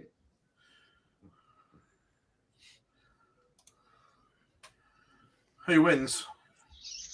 Gerwen Price. 6 on the spin for the Iceman going for. When you interviewed him last week, I said on the Fallout bar, and I appreciate as his career goes on, he's getting better and better at those interviews, at being interviewed. As part of his career, and the more he does it, and as he will get better and better at it. But I just felt he looked so. The clip we saw earlier on that you put, like, he looked so relaxed. He looked so in control of himself and being in that atmosphere in an arena that I just think he's comfortable, completely comfortable. And it doesn't matter that it's in Rotterdam. It doesn't matter that he potentially be playing a Dutchman in the final. I think it's he's just in such a good headspace at the minute for those big arenas. What are you saying, Gob? I heard everything Dan's just said, and I'm going to disregard the bloody lot. Great points, valid points. I'm just feeling a bit stupid right now. So what I'm going to do is suggest that Peter Wright beats Gerwen Price in the final. I said I could see only one of those three I could see rocking up and doing some damage, and it's Peter Wright. After Aspinall takes Van Gerwen out, struggles, and Gerwen Price 3 on the spin in the night, after being away, I think it catches up with him in the final.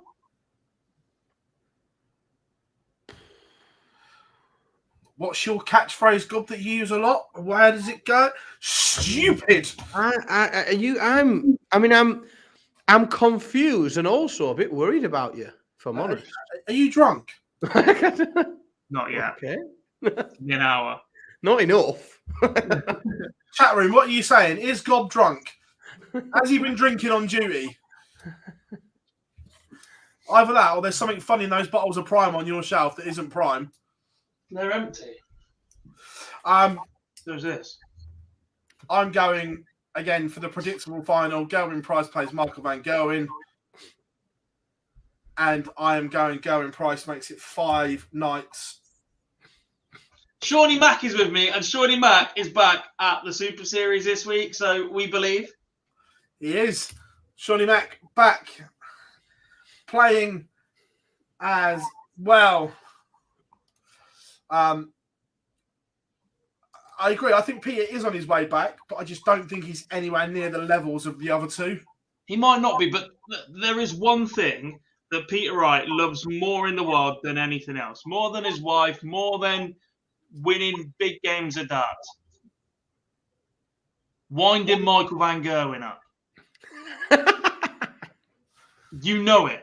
And you know full well that winning in Rotterdam and then doing an interview, even though him and Michael have not been comparable for about 18 months, they've gone in opposite directions at times, they've not really met at a point when you're going, actually, this is 50-50, etc.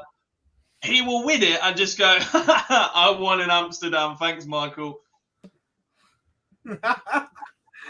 I love your optimism, but I just don't see it. Yeah, see, I love these scenarios you paint. I'm totally up for watching them.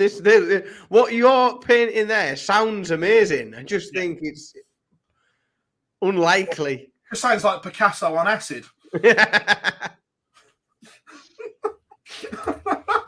Also, Tommy, Leeds are definitely not winning. Hi, Brad.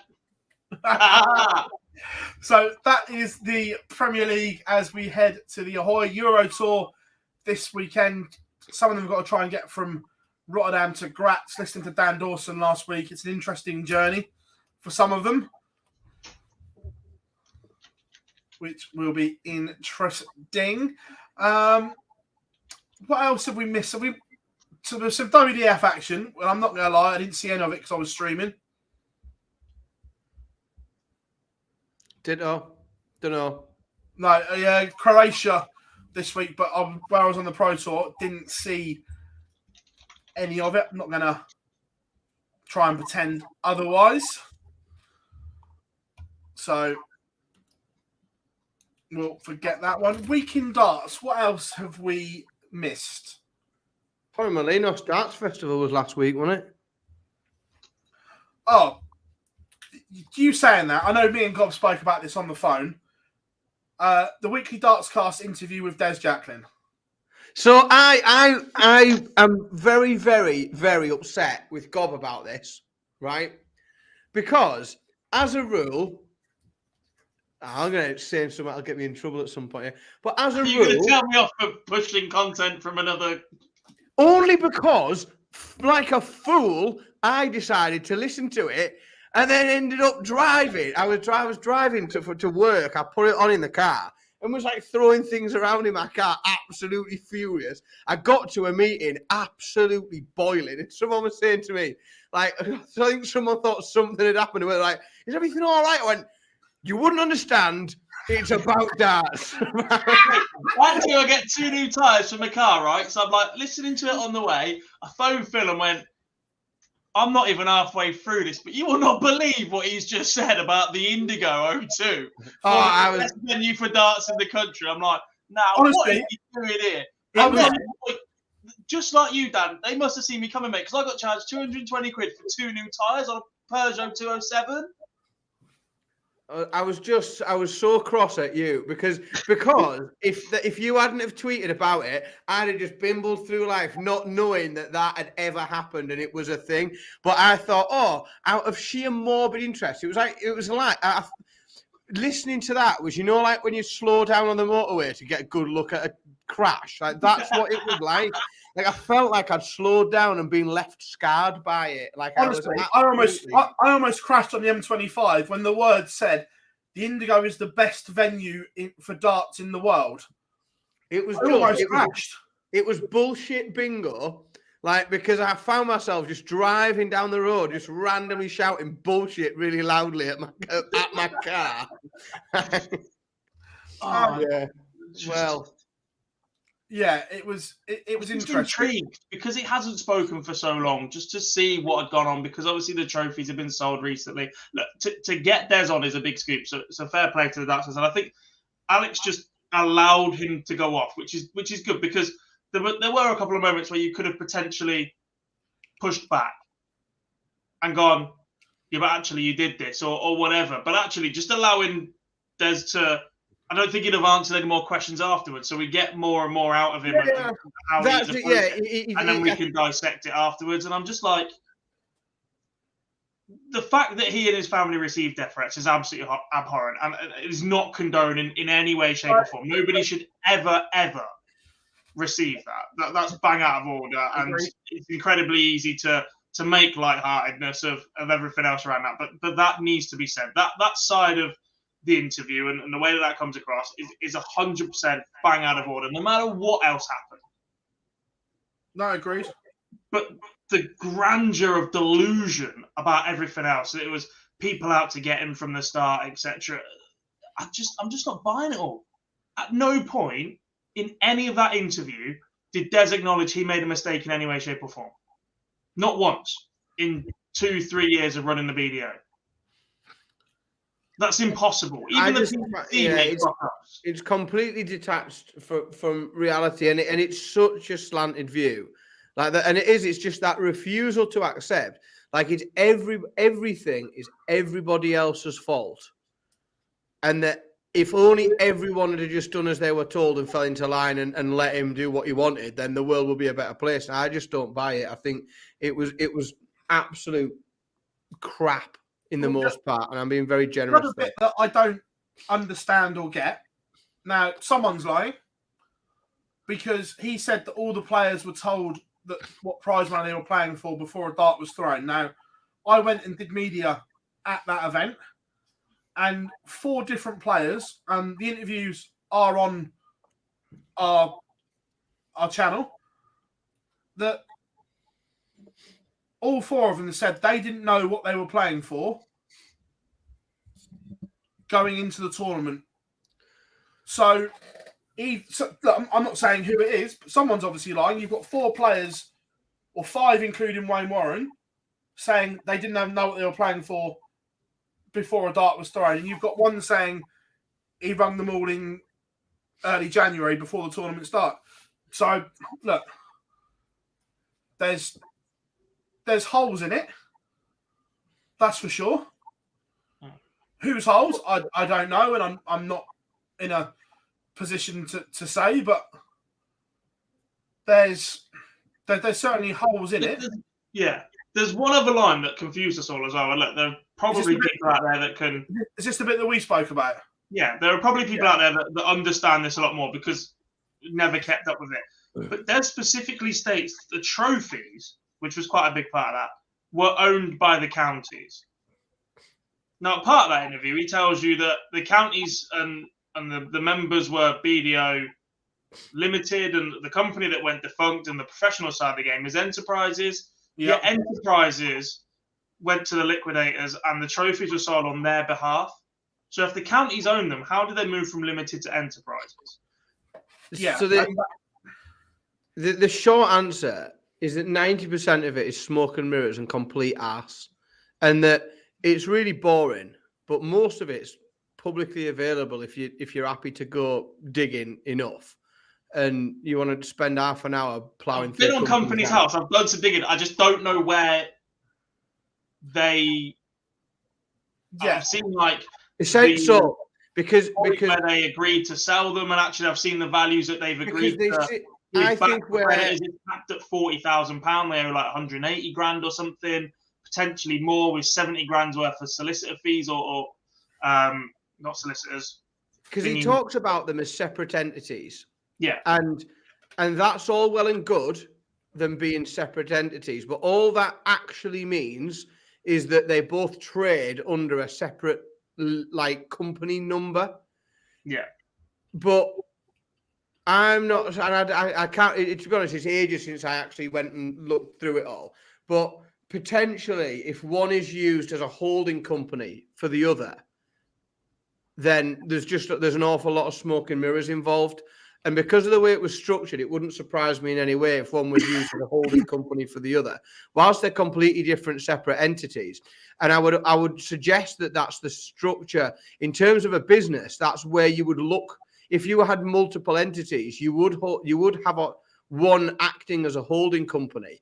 Otherwise, you'd end up with essentially your trustees having a financial stake in it, in one of those and not others. So that without like refreshing myself fully, that's where I think the murkiness goes. And I don't know whether on his part, some of the phrasing he uses when he talks about the structure of the business, I'm not sure whether it's definitely either like that he's trying to swing a line and have us all believe something that's not quite as it should be, or he's really naive. And that could be the option. Like, I'm not saying that the man's out to like stitch everyone up, but if he's not, then he's incredibly naive and doesn't understand a lot of the things that he professes to talk about, and would have potentially made his life a lot easier at certain points if he was a bit more honest about being slightly out of his depth in terms of the structure of financial organizations.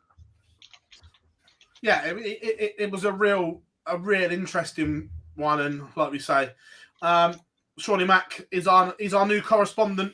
He's our WF reporter for the week. Andy Barton's throwing bombs. Nice. Flying. Look, when he's on it, he's mustard. We've seen that before from Barton. Didn't he beat Yeller in both finals? There we go. That's exactly as I suspected, Sean. Yeah. No, that's fine. It was the way he said it in the. And that's the problem. The way that he presents is like and this is the problem, and that's why he's either like trying to present an image that isn't as it's very easy to log online and find out it isn't, or he's just really naive and doesn't understand like the details of the organization of you know and how they're financially structured, and it could be either one. Yeah. Absolutely. It was interesting. Do anyone know who won the Torremolinos Open? Lee Stanley beat Jamie Hughes in the final. Brilliant. Yeah, Jamie Hughes then came back to play one day on the Pro Tour. Yeah, Lee went back to play for Derbyshire on the Sunday. He flew with Andy Houghton, who then played for the seniors on the Saturday and Sunday. Well, I know there was an ask because they had to cart on with the 7-day package, didn't they, into 5 days, because they'd managed to book it on a clash with both all other darts and county events. All darts. Final weekend for county for everything but the Premier League. Yeah, ridiculous. I don't understand Jamie Hughes' logic either. He's a PDC tour card holder, and he sacrificed 1 day of the Pro Tour to go and play in a Mickey Mouse tournament. Son, you don't get sun like that in Costa del Wigan, do you? I get that, but when you're a tour card holder, it's different. I just don't. I was in Wigan last week. Well, I was about 10 miles away. The weather was ace. We lost. I was going to Bolton. It got worse. Sorry, people from the north. I consider that to be the south. I head south to go there. I've got to drive 2.5 hours south to get to there. That's still my favourite thing driving on the motorway. It doesn't even say anything. It just says the north. Not any towns or cities or anything. See, I don't think they should start those signs till past Leeds. Once you get past Leeds, that's when you should start to get to the north. For me, it's just Nottingham, Yorkshire, the north. Paula won the women's. Yeah. After 7 buys and... Sorry. And a walkover in the final. I mean, seven buys and a walkover, yeah. With awarded someone else's trophy. Right, we'll open up question time as well. And have we missed anything, boys, this week? or in the past 7 days or anything. We've done the seniors, we've done the Pro Tour, done the Premier League. Oh, it's all happened though. I think we've rattled through it, though, haven't we? There's been loads going on. Right. Our pleasure, buddy. Not a problem at all. Look forward to seeing you in Portsmouth in a couple of weeks. Great to have him on. Yeah, that is a very good one, Johnny. Yes, we did forget this one. Sadly, it was announced on Friday that Bob Potter passed away, the owner of Lakeside, aged 94 years old, boys. Even if you don't know him, you'd have seen him on many, many photos of Lakeside presentations. Huge impact, though, in terms of, like, you know, we look at darts for what it is at the minute, and we look at PDC and what Barry's done, and you know, but I don't think it can be understated. Just if when you talk to people that have been into darts for a long time, and you ask them about their favourite memories and the things they've seen on the television, like somewhere around that, Bob Potter will have had a hand in it. Like it's just like one of the last of the old guard, I suppose, in terms of, you know, what darts was and what it became.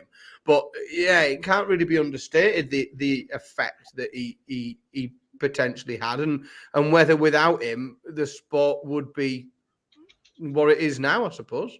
Look, this week's So Close isn't the time or the place, but with his death, also there are a lot of questions now to answer as well going forward in regards to Lakeside. But look, we're not going to do them now. That's for a couple of weeks' time. But just the sad news around Bob Potter's passing.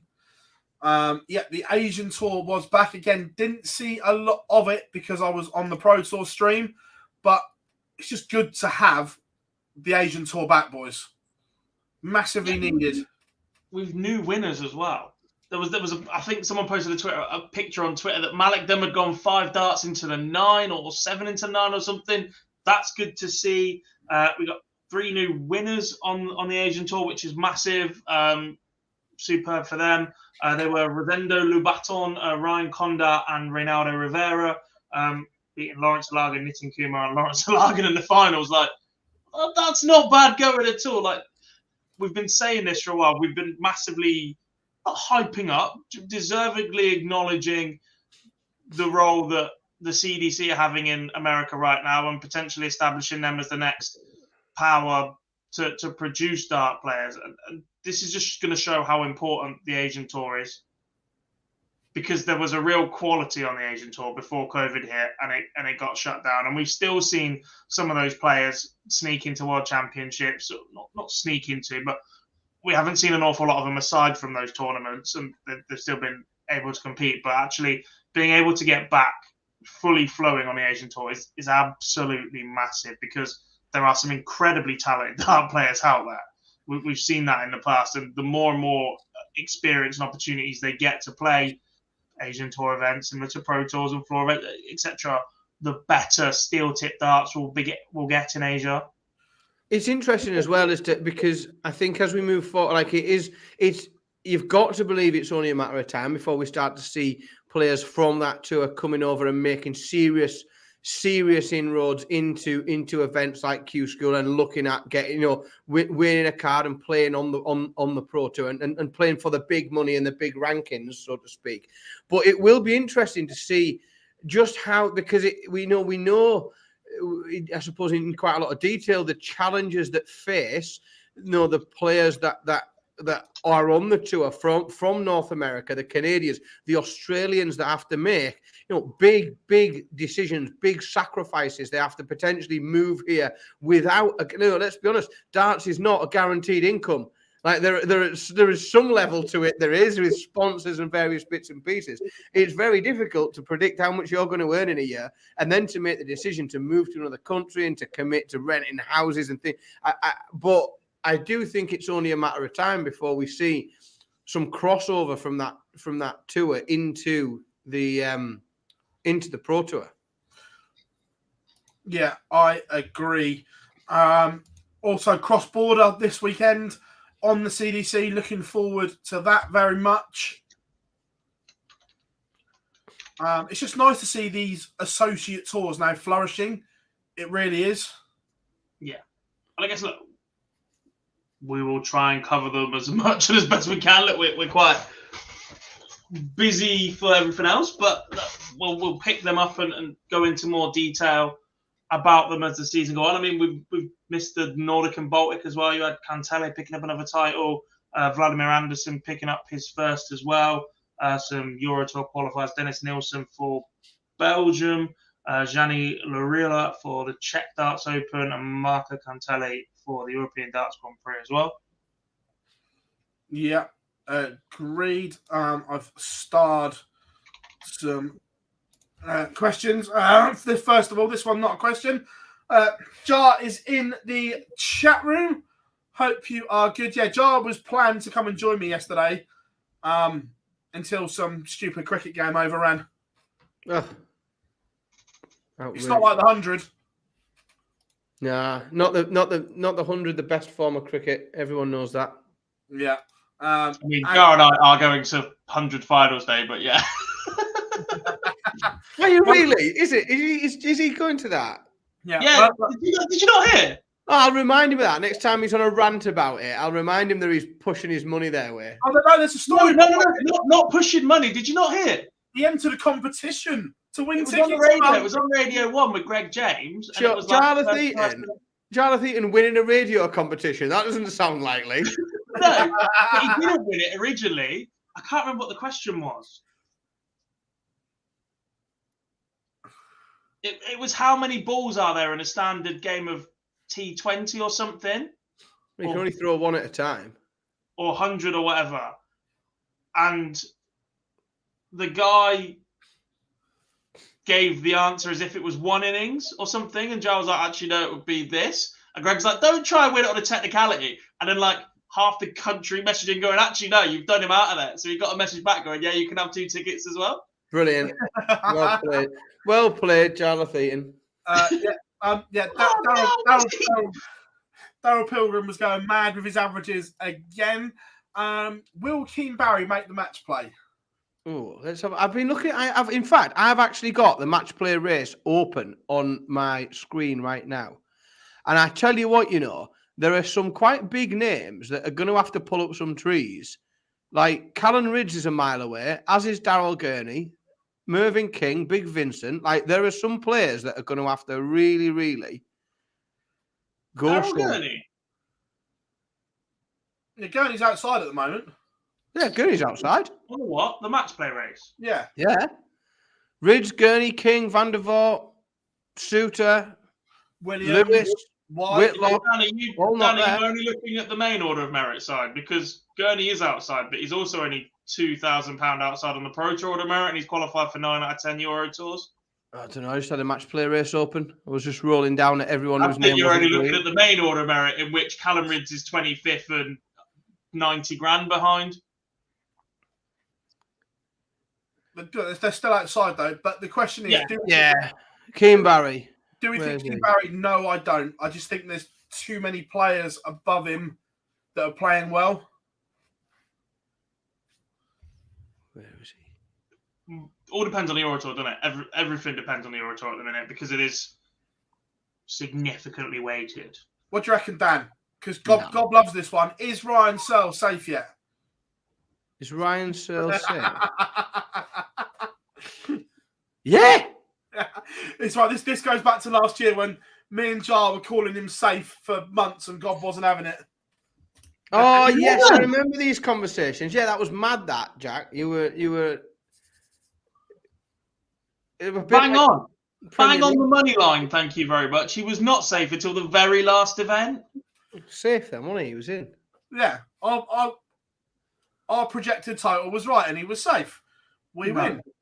Have we dark green bow in the women's match play race yet? Should certain broadcasters have more pundits on like Armada and Webster? I think it's a tough one, Morgan. Some players and that don't go across particularly well. Look, Marlon and Webster have ended up being absolute elite pundits and commentators, but not all make the transition. It's like any sport, though, isn't it? You know, like there are certain footballers that will end up having careers as pundits, and there's others that you wouldn't want within a million miles of a microphone. And like darts is a sport like that. You know, there are certain players that will, because of their personality and because of their knowledge and their intellect, and you know that they will do quite well. But it's not for everyone, is it? No,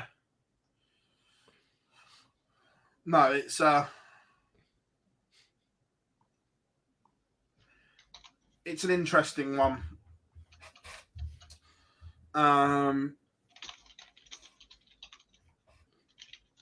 One came up at the weekend, boys, and I want to get your opinion on it as well, because at the moment he's in the top 16 of the Order of Merit, but he's not having a good time at the moment. Will James Wade still be a seed come the match play? Ooh.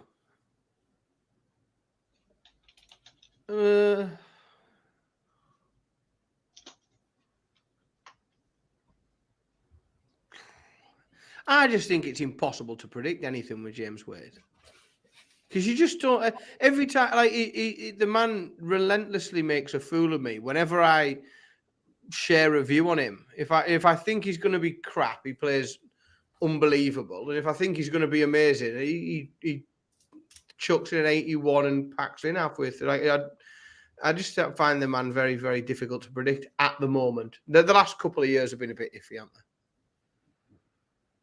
Yeah. Jar says he'll be fine.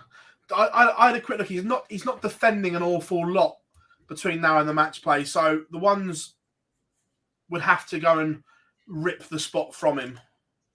Yeah. Again, does James Wade win a major this year? Not for me. Nope. This is an interesting one. Does Luke catch Cross for the World Cup spot? And how much Cross keeps getting fined. Yeah, it's not. I mean, he's not a mile away, is he? Like it's 25, no, 15 grand. It's about 15. It's doable. It's definitely doable. When's the cut off? What have we got between that? What have we got? What major where we can pick up some big money?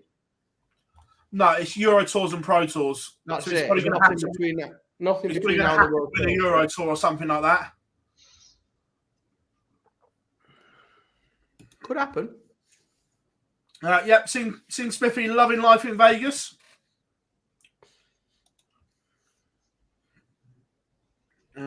What else have we got? Will Keane Barry be captain of Ireland this year? I think the captain thing is a little bit of a myth. That I think that even if Keane Barry was ranked higher than William O'Connor, Keane would still say Willie's the captain. Yeah, but I don't think he's going to be ranked higher than him, is he? 20 grand difference at the minute between him. He'd have to pick up. He's got to pick up 20 grand more than Willie O'Connor does between now and the World Cup. So, it's unlikely. Yeah. Also, we didn't speak about it, but tickets for the Poland World Series literally raced out the door. Like insane. On pre-sale alone, they did 9,000 tickets.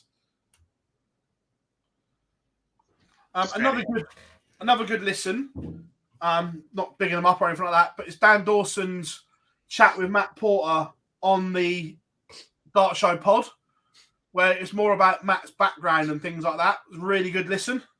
Well, while we're on good listens, then here's one for you this week. So I've done loads of darts related. It's not just generally me telling you that I've heard a good song, but I've been doing loads of driving this week for work. So I picked my way, the middle class professional that I am, through some of the last year of Desert Island Discs on the BBC Sounds podcast, and the Barry Hearn episode of Desert Island Discs. For if anyone just fancies listening to like 45 minutes of crack with Barry Hearn, but whilst he plays you his favourite songs, it's highly entertaining. So it's basically Barry Hearn and Lauren Laverne, for those that haven't listened to Desert Island Discs before.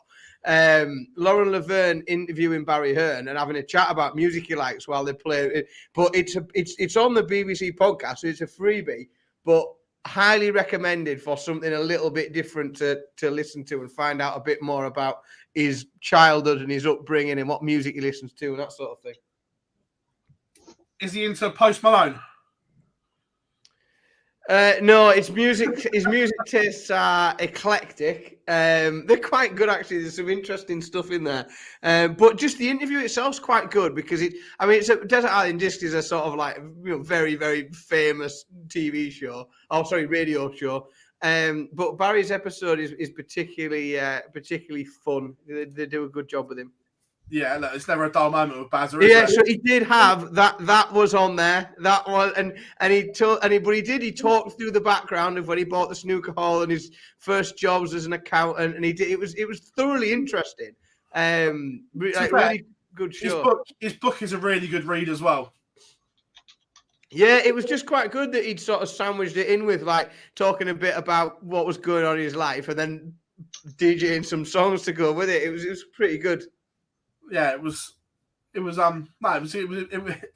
book's a good listen as well. Right, last couple of questions then before we hit the sack for this evening. Looking at it, boys, the match play is not that far away now. No, Back, getting close. Back to Blackpool. Are we a football show tonight, Gob, are we? No. No, in the absence of my good friend Bradley from Online Darts and Mr. Harland. Tug, where are you, pal? The tungsten tops off.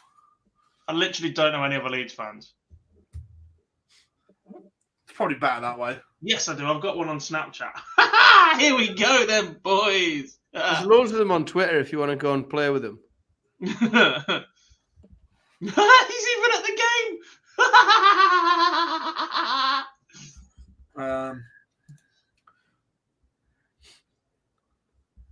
Love a bit of wrestling. I haven't watched it yet, John. Need to watch it. Steady, Jar. 5 on the bounce before we lost one. Here's one for you, Gob.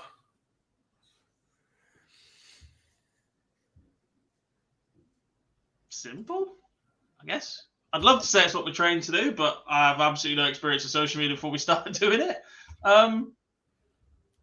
Yeah, it's all right. Absolute horse shit. That's what it was, Rob. Yeah, they should be taken into the street and lashed. I'd bring it back, me. I just have had enough with them. I have no patience whatsoever. I'd take them onto the local bandstand and birch them. Had enough. Absolute ass. Gando. The other thing you need to know about where Dad lives, because no one else has a bandstand. You've got a bandstand. You don't have a bandstand where you are. That's we might do it in the Arboretum somewhere. Where does the local brass band play then? Yes, Gando is there. Get rid of him. We know Gob is at the cricket for the first day of the match play. Stupid. Oh. Yeah, where's the cricket? Where's the cricket at? Edgebuster, T20 Finals Day. Oh, we're at both this year. We're at T20 Finals Day and the 100 Finals Day. You make the evening session. not the state I was in 2 years ago, Daniel. Sorry, Lendl. I'm going against you. For me, the best night of the Premier League is Dublin. See, that's an interesting view, Phil. Only it's wrong. Because the best night of the Premier League is, of course, Newcastle. And I'll tell you what, it was good this year. They did a cracking job. The Gallagher flags, the lads from behind the goal, that do that. So the flags, they're all like fan funded. They have big fundraisers for them and use those flags for the darts. I thought it was ace. Midnight. I was there as well, so it was good. Yeah. Still one of the best commentary lines ever from the one, the only Mr. John Gwynn. The Sheep Shed. I'm going there next year, first time ever. Never been to Exeter Premier League, but I'm going to Exeter in the Premier League next year. On the way to the UK Open, I'm guessing, yeah?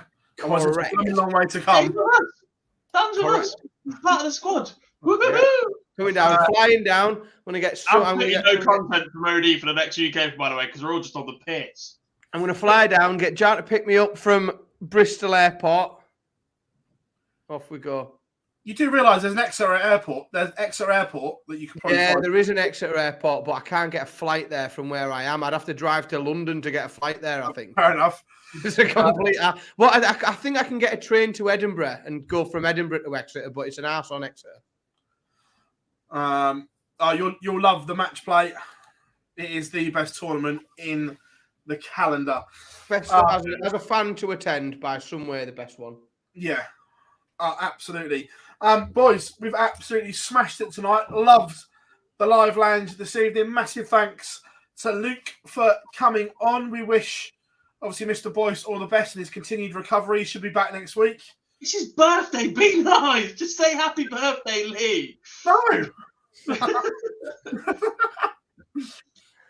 he got a nice WhatsApp saying happy birthday.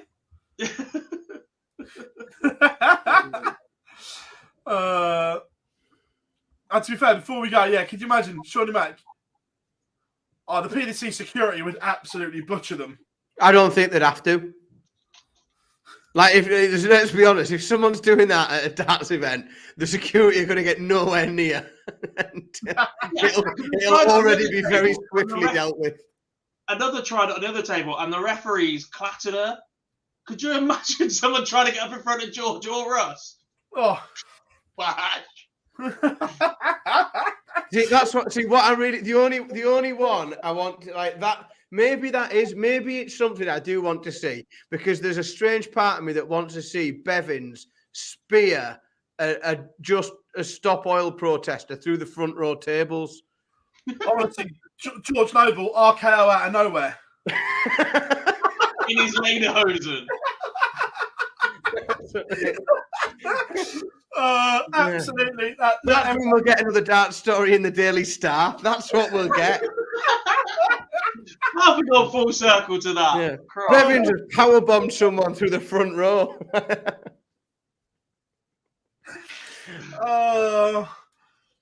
Absolutely. We've descended into chaos. We've got Russ Bray doing the people's elbow.